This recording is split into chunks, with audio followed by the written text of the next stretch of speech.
Welcome back, everyone. This is the X Zone. I am Rob McConnell, coming to you from our broadcast center and studios in Niagara, Ontario, Canada. If you'd like to send me an email, xzone@xzoneradiotv.com, on all social media sites, X-Zone Radio TV. To find out about the programming we have available for you, 7/24/365 on the X-Zone TV channel, visit www.simultv.com, and for the X-Zone Broadcast Network, visit www.xzbn.net. You know, I've been doing this show now for 30 years, and I've seen people come and go, not only broadcasters, but many people within the paranormal parapsychology world. I've talked to some that I think are out to lunch. I talked to some that I think they would have problems remembering their name if it wasn't written on them somewhere. And then I got to thinking the other day, I was talking to my wife,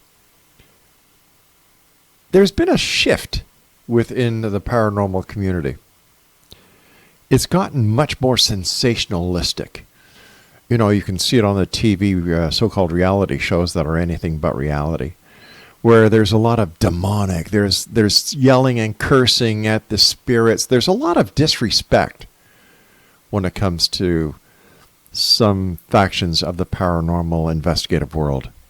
But then there are people like my guest this hour, Richard Sinnett, who is hardworking, dedicated, professional, methodical, and he is one of the very first true ghost hunters, paranormal investigators, going back over 30 years. Richard, I've had the pleasure of meeting Richard and his wife. I've had the pleasure of talking to Richard many times here on the X-Zone.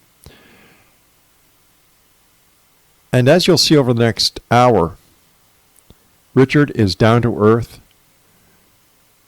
very respectful, and one heck of a guy, and a person that I'm proud to call my friend. Richard, welcome back to the show. Oh, glad to be here. Richard, you know, I was saying, 30 years I've been doing this show. I've seen people come and go. And you are one of the down-to-earth investigators that many try to mimic. And, you know, what it's that saying that mimicry is some sort of compliment? I guess so. Yeah, but how do you see it, Richard? What kind of changes have you seen in the world? I agree with you 100%. They've gotten far more sensationalistic, especially the TV shows. Yeah. Now everything's demons, everything's evil. And yes, I believe evil is out there, but it's so rare. Yeah. I was doing this stuff for 9 years before I came across anything that could be described as evil. So it exists, but it's very rare. Yet you turn on the TV and every ghost show, it's all demons or evils or serial killers or who knows what. Yeah. That's all, I think, a bid for ratings. They want to try to get the most ratings, so they try to scare people. And I have not been in favor of that from the get-go. That's not the way you investigate things. You have to, we're looking at a mystery, and if you want to instill fear, that just kind of ties your hands to trying to find the truth. You know, something that a lot of other people in the media do not hone in on is that an investigator like you is also a historian. Mm-hmm. You go deep to investigate the history where the paranormal activity is happening. And very much. You know, so, but for the listeners who may not have had the pleasure of hearing you before, Richard, can you tell us how you got started in ghost hunting? Well, first, I'm very interested in history. In fact, that's what I have my degree in, is history. And when the historic record kind of ran out, because, history ends at some point before the development of writing, I turned to archaeology, which extended the quest beyond the written record. And it was while I was doing an archaeological dig at an old California mission back in the summer of 1978. I actually saw a monk in the courtyard of the old mission. And I walked up to the monk because I thought it was a real father, because it's still a monastery. Mm-hmm. So why wouldn't there be monks in a monastery, right? Yeah, exactly. And when I got about 10 feet away from it, it just vanished abruptly. It was just not there. Yet I had observed it for a long period of time, and I knew I had hallucinated it. I wasn't drinking or smoking or doing anything like that. I didn't really believe in ghosts that much up until that moment. And I learned that some of the brothers had seen such a ghost themselves over the years. So that's what started me out on this quest to find out what I had seen. And you'll find that most of the good ghost hunters out there all started that way. They were going along in one path, Mm-hmm. then they had something happen that was unexpected, unimagined, and then it twisted their whole life around, as it did with me. And I have been on that quest to answer the questions of what ghosts are and why they walk the earth since that moment. Well, based on your experience, what is a ghost? What is your belief of what a ghost is? Well, see, that's a big riddle. We don't know. It is a phenomenon. It is something that is seen, Mm-hmm. smelled, experienced, heard, yet there's nothing there to account for it. It is the greatest mystery we have in our era. What are these bizarre sightings, these bizarre encounters that people have seen for countless centuries?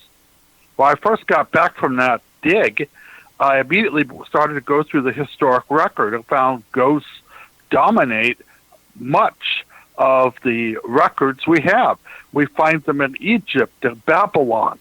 And you know the weird thing? What's that? The encounters with ghosts in like the Epic of Gilgamesh, which is 5,000 years old, are very similar to the encounters of ghosts we have today.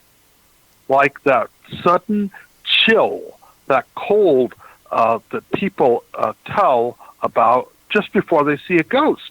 Well, that's mentioned in the Epic of Gilgamesh, written in Sumer so many thousands of years ago. So the accounts go back to the very dawn of history, and they continue on ever since throughout the Middle Ages, and not only in Western civilization, but they're found in the records of India and China, in the records of Native American people.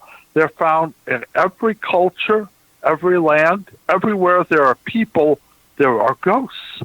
So it is a universal phenomenon to all mankind. Are there ghost animals as well, Richard? Yes, very much. In fact, most of them are linked to animals that have a bond with human beings, such as, well, most recently, dogs and cats. The ghost stories about dogs are common. Really? And then they also have stories of horses. Again, another animal that's closely linked to human beings. But I've heard of ghost sheep, ghost cattle, mostly as domestic animals that are encountered as opposed to wild animals. All right, Richard, stand by. You and I have to take our first break. Always great talking to you, my friend, and please give my best to your wife. All right, Richard's website is richardsenate.com, and Richard grew up in Ventura. He holds a bachelor's degree in history from Long Beach State University. He's been a ghost investigator since 1978 and author of 22 books, and you can see his author's page on Amazon.com. He's a busy guy, and he still gives tours, lectures, and investigates haunted locations on Facebook.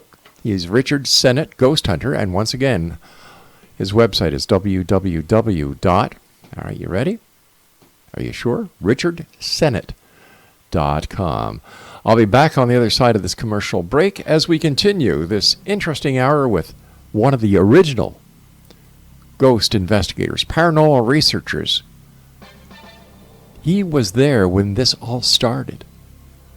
He knows what he's talking about. And if you're a beginner or if you want to learn how to be a credible paranormal investigator, this is one of the many people that you can learn from. www.richardsennett.com.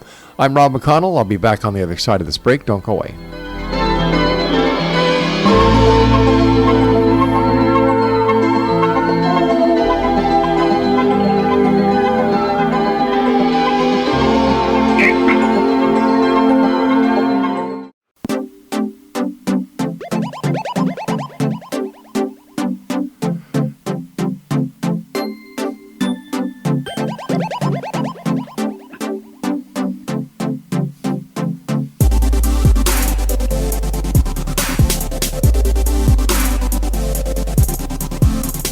Welcome back, everyone. Richard Sennett is my very special guest this hour. I've had the pleasure of having Richard on the show many times, meeting him in person.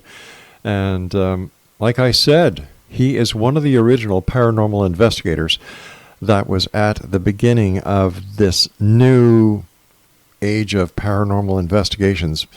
One thing about Richard, he's honest, he's methodical, he's professional, and he treats the investigation, the property, as well as the spirits or ghosts with respect. And I take my hat off to you, Richard. You're a good man. Well, I think we need to do that. I mean, it's wrong to use ghost baiting, to yell at ghosts. Or what I even dislike is so many new ghost hunters go out and vandalize in their hopes to get ghosts to appear for them.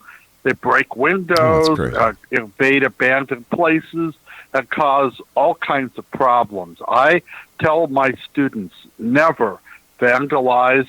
Make the place as if you're a ghost. You leave no evidence or trace that you were even there. But unfortunately, many people looking for a cheap thrill will actually go out and cause harm, which affects all ghost hunters. Everyone, goes in such a way that such places that used to be open to us are now closed because of the bad things that some students have done to a haunted location.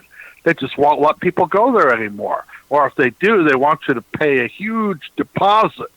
You can't come and investigate unless you are willing to fork over a few $100s. So I think that's been a great disservice to the study. It certainly has been. Down here in Niagara, there are, Niagara on the Lake, the little community is known as Canada's most haunted town. And, of course, then you've got all the myths and legends surrounding Niagara Falls itself.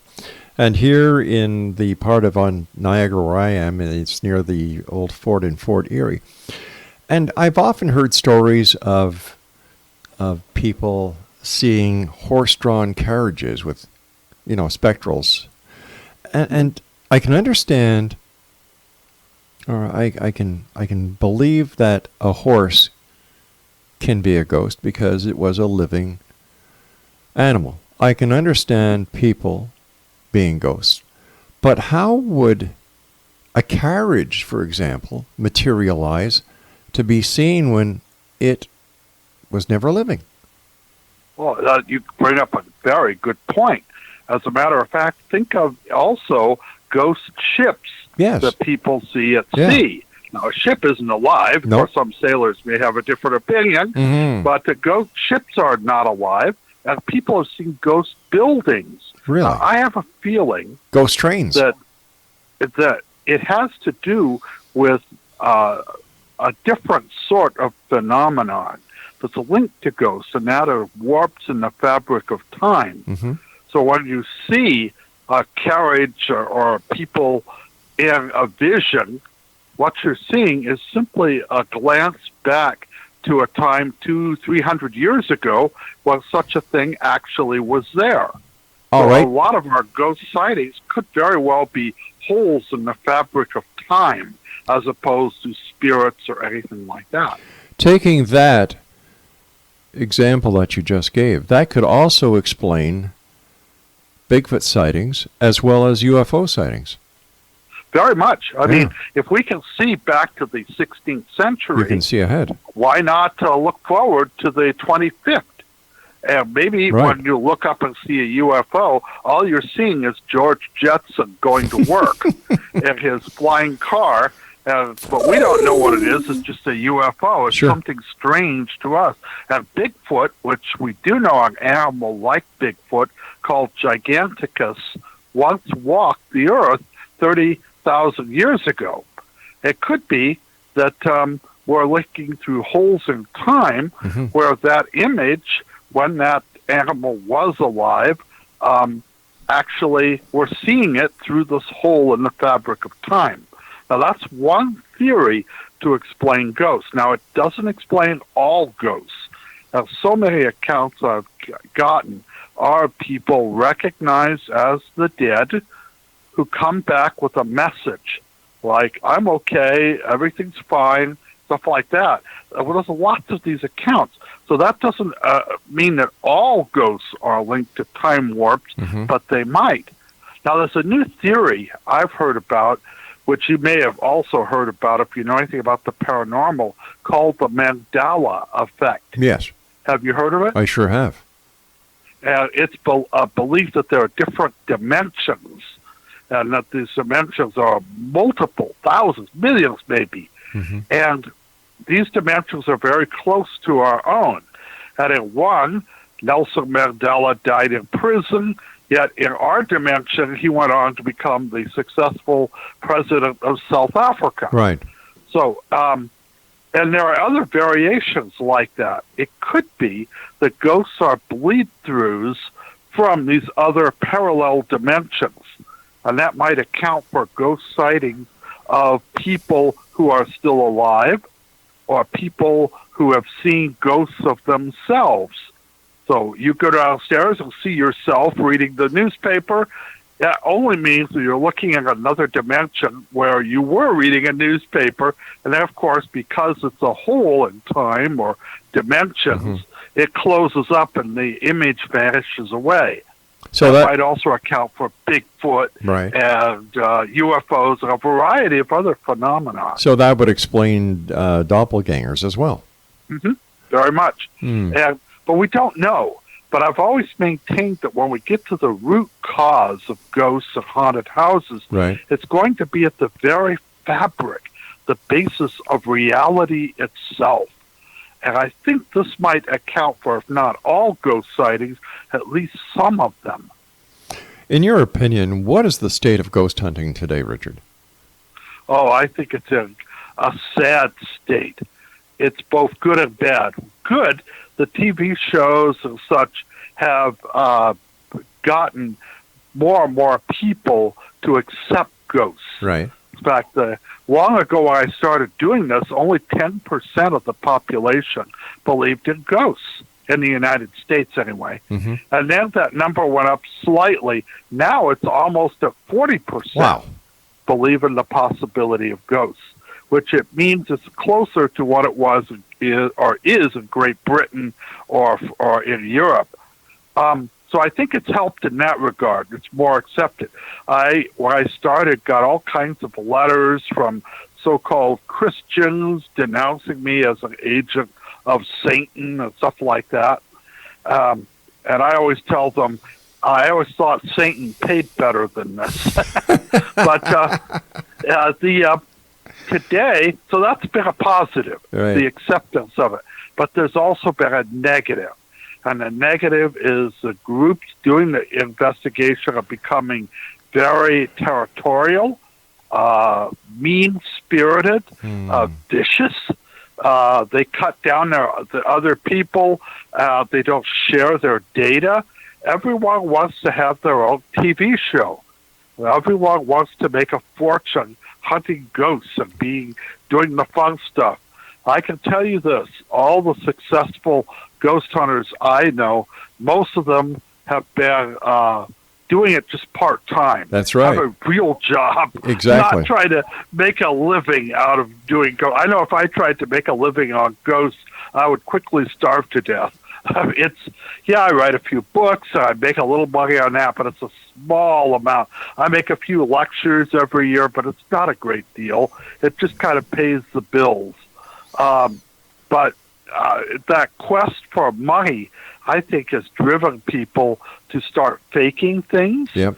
And has started to, well, as you know, if you've gone on ghost hunts, a lot of times nothing happens. Exactly. But if you've got a camera there, they want to get some fireworks that they can put on and put it at the spot before the last commercial break.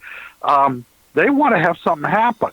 So who is to say that someone doesn't toss something or kick a wall or do almost anything? They certainly are not the most credible people in the industry. Let me just put it that way. You're right. Well, I always tell students that ghost shows are a lot like cop shows. Mm-hmm.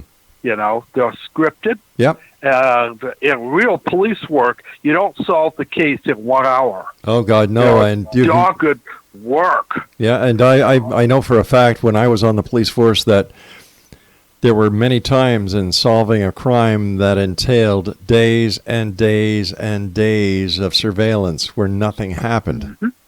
It's just right. like ghost work. And that's how it is with ghosts, too. Days and days, years sometimes. I've actually investigated places for well over a year. But you can't do a TV show like that. I once told a producer if I made a real ghost show, it would be the most boring thing on earth. Hey, Richard, stand by, my friend. We've got to take our news break at the bottom of the hour. And Richard Sennett and I will return on the other side of this news break, Exonation. For more information about Richard Sennett, visit his website, richardsennett.com. And Richard and I will be back as we talk about ghost hunting this hour here in the X Zone from our broadcast center and studios in Niagara, Ontario, Canada. I'm Rob McConnell. If you'd like to send me an email, xzone@xzoneradiotv.com, on all social media sites, Xzone Radio TV. And Richard and I return to talk about ghosts and things that bump in the night. Don't go away.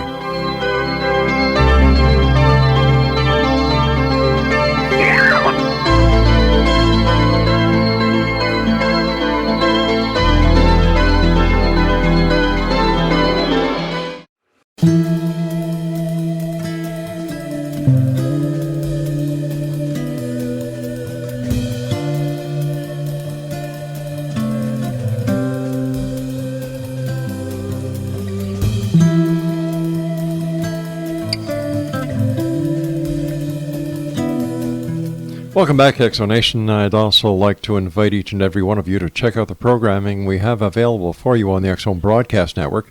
7/24, 365, totally free of charge. We don't charge for any of our shows that are on the X Zone Broadcast Network, and they include Know the Name with Ronlyn Wyeth. Let me see here. Miracles, Oracles with Cooch Daniels.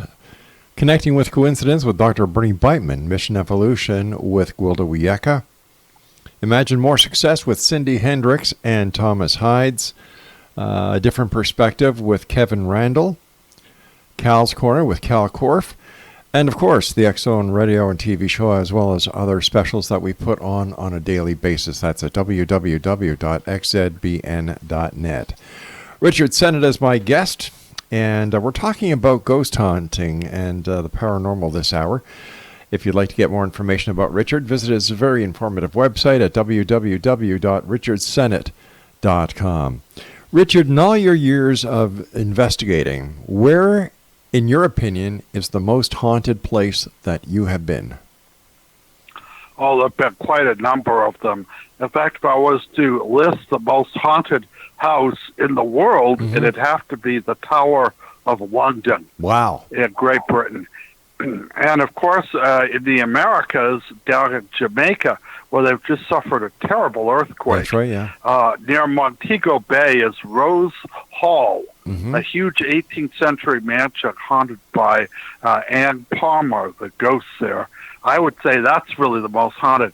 But here in the United States, one of the places I'd love to investigate, which I'll never be able to do, is the White House in Washington, D.C. All kinds of stories talk about ghosts in that place. And then, of course, the ghost capital of the United States has got to be New Orleans. There are more ghosts there than there are wrought iron balconies in the French Quarter. Why do you think there are so many ghosts in New Orleans? Oh, that makes a lot of sense. Really? In fact, why are there ghosts anywhere?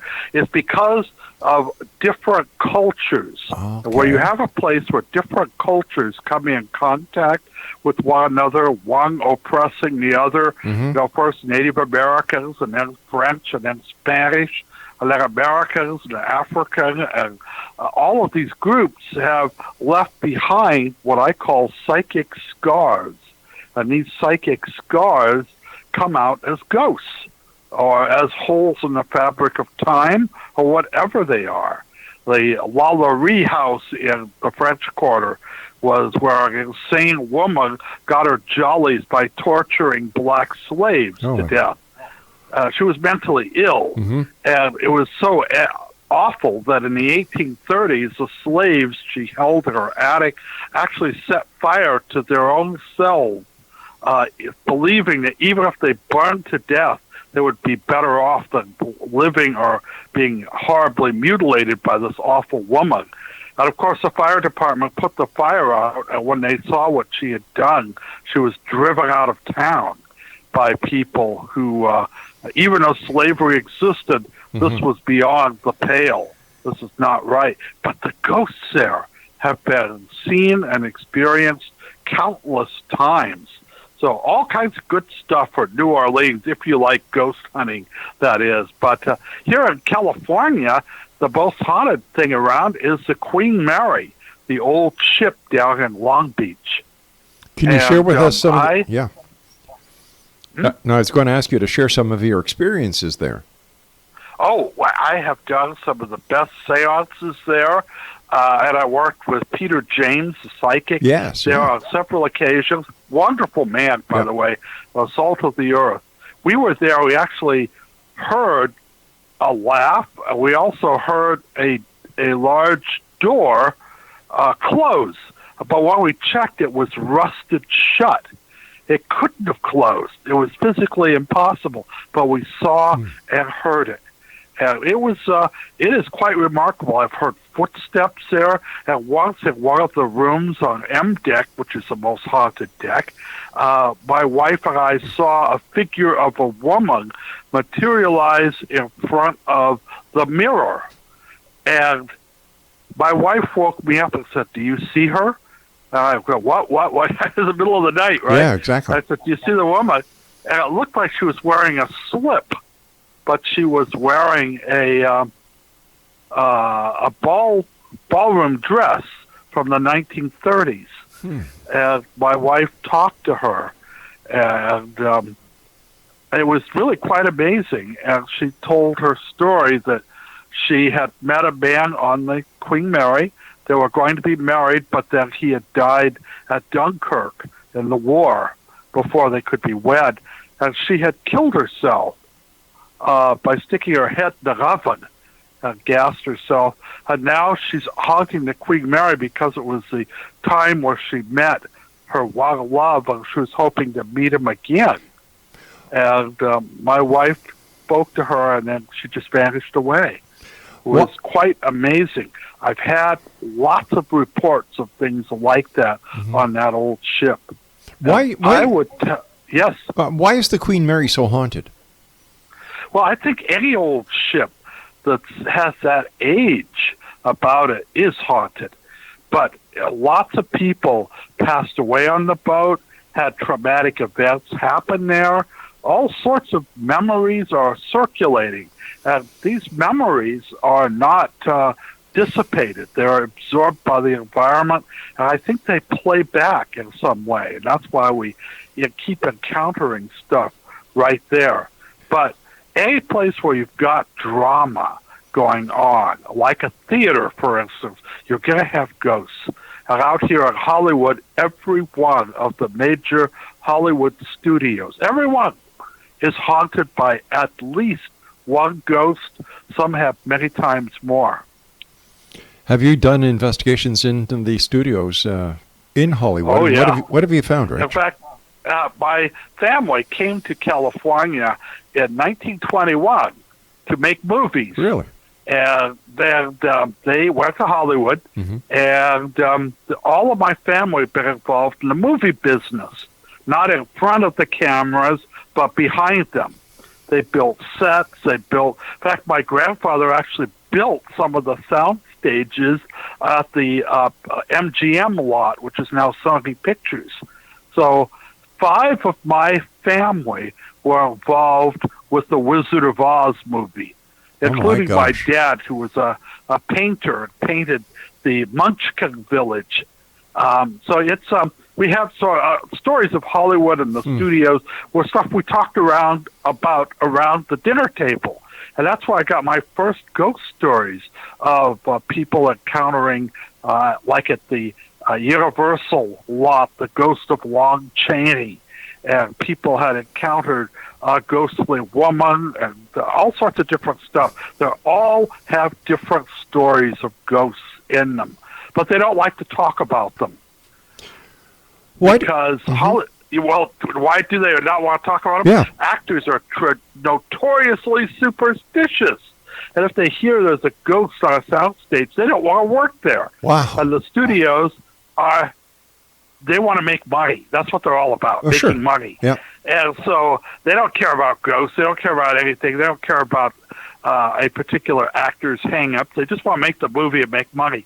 And so they like to step on the ghost stories as much as they can. But some are so well known that you can't do that anymore. So in your opinion, would Lon Chaney be the most famous ghost of Hollywood? Oh, no. The most famous of all time has to be Rudolph Valentino. Wow. Who died at the age of 31. He was a heartthrob of the nation, one of the first superstars of cinema back when they were silent. And his ghost is seen all over Hollywood, including the old Paramount studios where he made films long ago. So it's something that his ghost has been seen over and over again near the place where he's entombed, the restaurants he went to, which are still in business, his former home, his former haunts. They all have encountered the ghost of Valentino.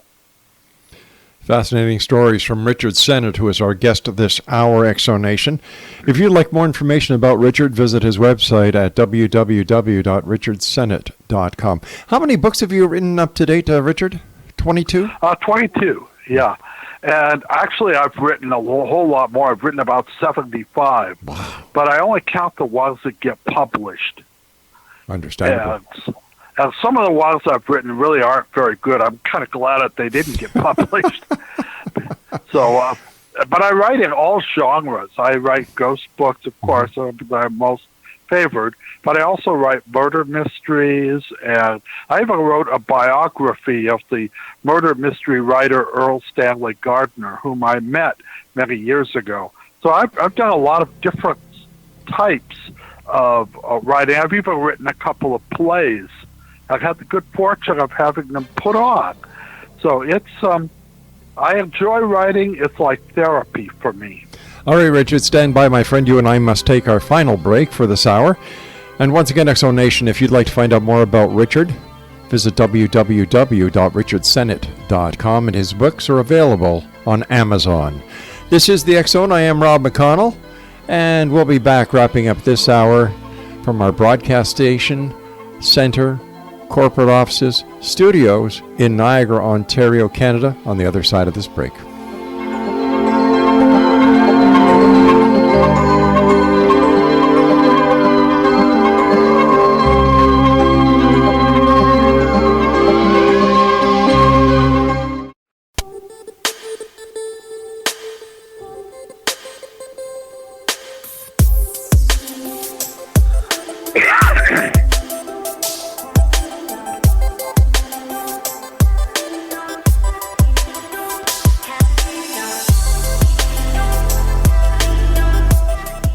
Richard Sennett is my guest, www.richardsennett.com. First of all, Rich, thanks so much for coming on the show. Always a great pleasure talking to you. What is the oldest ghost that has been seen in modern times? Well, oddly enough, there have been a number of ghost sightings in Europe, especially in Rome, where people have encountered what appears to be ancient Romans as ghosts. Also, there's a famous case in York, England, where people have encountered ancient Roman soldiers in the gatehouse of that old city. So it could be, that's a big theory. There's a point of view that ghosts have a lifespan of about 300 to 400 years. Then after that, they just vanish. But it could be that some ghosts can skip through time. So they can appear and then jump 50 years into the future, which might extend their lifespan. We don't know that. There's a lot of this theory. We're just guessing.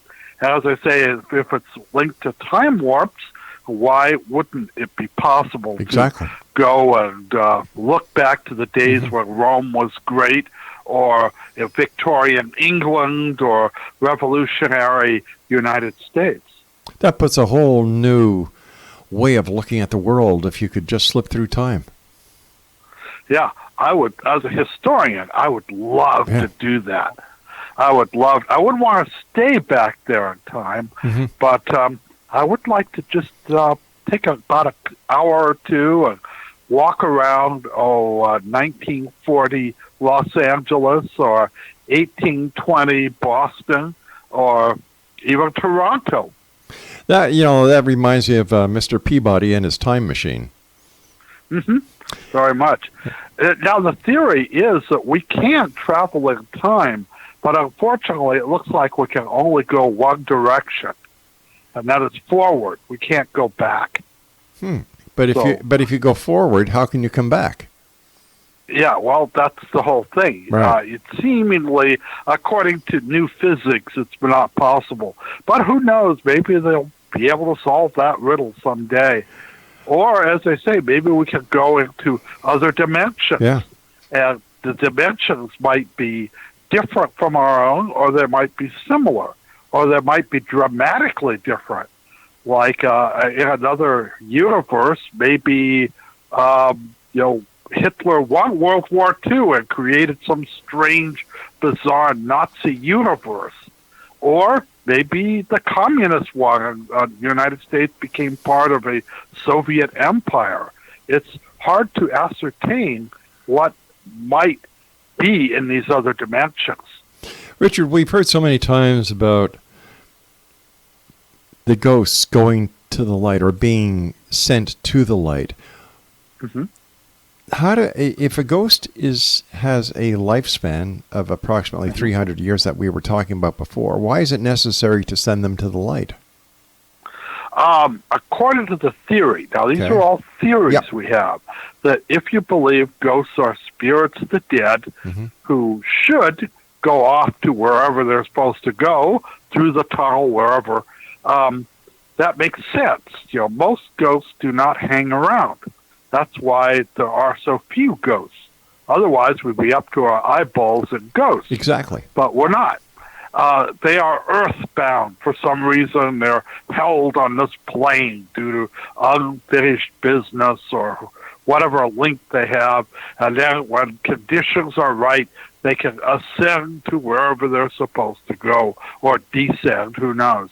But that's a theory. We don't have any ironclad proof of any of this. It's just what people have talked about. And it might be true. I'm not saying it isn't. And I've found cases where there are groups who do soul rescue. And they believe this very firmly.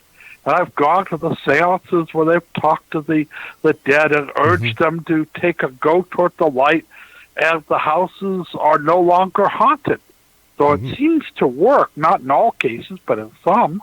So there might be something to it, but I don't really know if that's the answer. I don't think it's that simple. I think that the spirits of the dead theory just doesn't answer all the many questions we have about ghosts and haunted houses. Where does ghost hunting cross the line when it comes to religious beliefs? That's a good question. I have found in my ghost hunting career that some of the most knowledgeable people in this field are Catholic priests. They are really knowledgeable about such things. And most religions have a place to bless or get rid of ghosts. Many of them have that. But I think that I found this to be the case. You have a family living in a house, and they see a ghost. If the ghost is if the family is Jewish, and you have a Catholic priest come in, it does no good at all. Wow. If you have a Hindu family and they see ghosts, and you have a rabbi come in, it doesn't help. It has to be something that the people experience the ghost believe in. So if you have a Catholic family seeing a ghost, that's when you bring in a Catholic priest. If you have a Native American family, that's where you bring in a shaman to do a ritual. But whatever it is, there seems to be a link between the ghost and the people who live there. Now, one theory is that the ghost draws energy from the living. And if you break that link, the ghost has no energy and just dissipates. And if you get the people to believe that a ritual, a symbol will get rid of the ghost, they'll stop giving it energy and it'll just vanish. That's a theory anyway. Is there any common thread that you've come across as a paranormal investigator that all experiencers share? A common thread? Yes. There's a lot of things we have in common. We don't have a lot of answers, but we do have a number of things we've come up with. For instance, stairways. For some reason, stairways are very haunted. And then another thing, bathrooms. Now, you would think you're a ghost, you'd need the bathroom, but people find ghosts in bathrooms. Now, what is it? Is it because of the water? Is it because of the fact that lots of people spend time in bathrooms? It could be because people but like there's a link. I've also found that the second floor of a house or building is more haunted than the first floor. Why are more ghosts on the second floor than the first floor? No, what I was trying to get at, Richard, is there a common thread between the people who have ghost sightings? Do they share anything in common? Oddly enough, no. No way. In fact, I found intelligent people see them, unintelligent people see them, educated people see them, uneducated people see them, believers see them, skeptics see them. It really cuts across the whole fabric of humanity. So it doesn't really matter. Now, people who are more inclined culturally to experience a ghost, like we have in the southern states, right, or in the Latino community in the United States, where their culture, ghosts are more accepted. They tend to be more open to the idea of ghosts, but they cut across the lines. That's what's so bizarre about them, which makes me think they're real, because if just Irish people saw them like leprechauns, you could discount it or something. But it cuts across to all different sorts of people. So it's not something you can actually say, oh, well, you're uneducated, right, so therefore superstitious, and you see ghosts. It's not like that. In fact, some of the most powerful believers were complete skeptics until they had something happen to them. Richard, as time goes by so fast when you're with us, first of all, thank you so much for being with us. Let our listeners know how they can find out more about you. And are you going to be speaking anywhere in the near future? No, I don't have any lectures planned at the moment, but I will be doing classes. I'm doing tours here in the city of Ventura, where I reside, my hometown, and I am doing a new book right now on the ghosts of Ventura. I'm trying a different approach. These are all personalized stories where I have gone to the place and had things that I can't explain happen. So I'm doing that book, and it's taking longer than I imagined it would, but I hope to have it done in a couple of months. But no, I continue to do my work, and I continue to seek out answers to this, the greatest riddle of our age. Well, Richard, when your new book is out, please let us know. We'll get you back on to discuss it. It's always a pleasure talking to you. And thanks very much for joining us tonight, my friend. Had a lot of fun tonight. Have a good one. Thank you very much. You too, Richard.